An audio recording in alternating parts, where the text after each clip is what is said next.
my parents were very loving, but they didn't understand the gospel.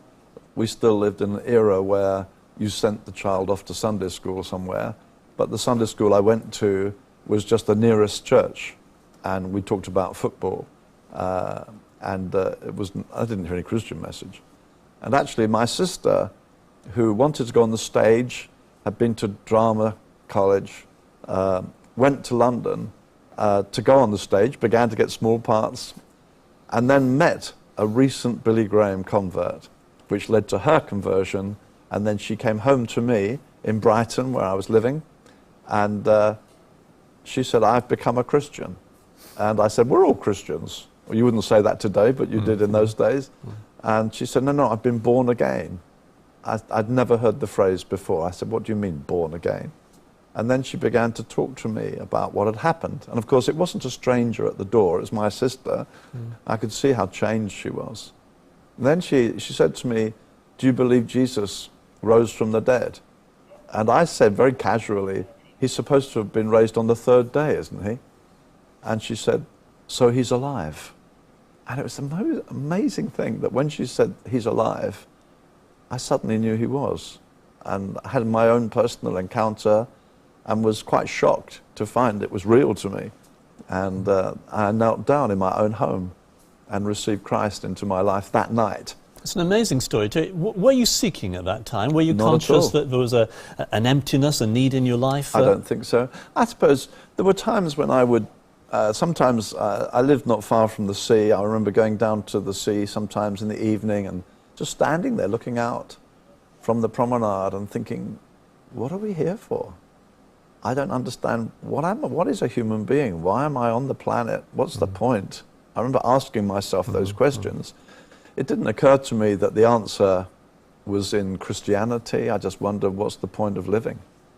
And I suppose there was underneath that slight desire to find the answer, but I wasn't a seeker after God. I was enjoying life, really. And so I was quite shocked with my sister's experience. And the church that you were going to, I don't know whether you were going regularly or from time to time, would that be called an evangelical church? Did they preach the Bible? Oh, where I went as a child at Sunday school, I'd stopped going there long since. So I'd not heard the gospel. So you'd been going to church, you'd stopped, so there was no church connection at all, but your sister came home, having been converted, and she basically shared the gospel with you.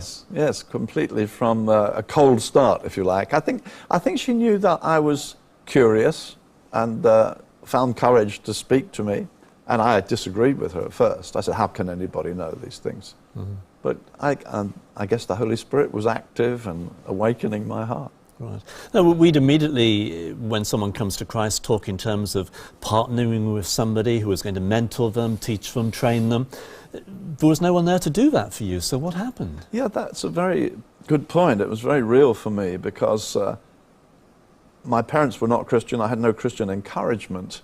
And so when I started going to church, I found it a very formal place.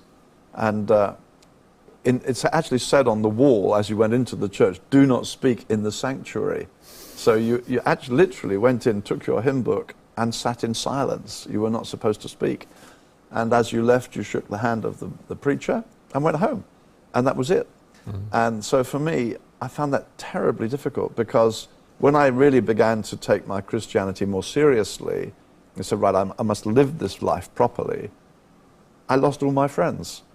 And I'd lived with a group of friends for, I don't know, 7 or 8 years. And we spent our time together. We talked about anything and everything.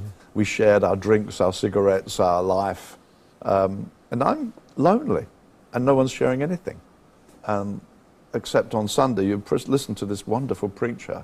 He was a wonderful man of God, great preacher. But I longed for someone to talk to. And I actually met a man who became a Youth for Christ evangelist who said, would you come to my home anytime? Just come round.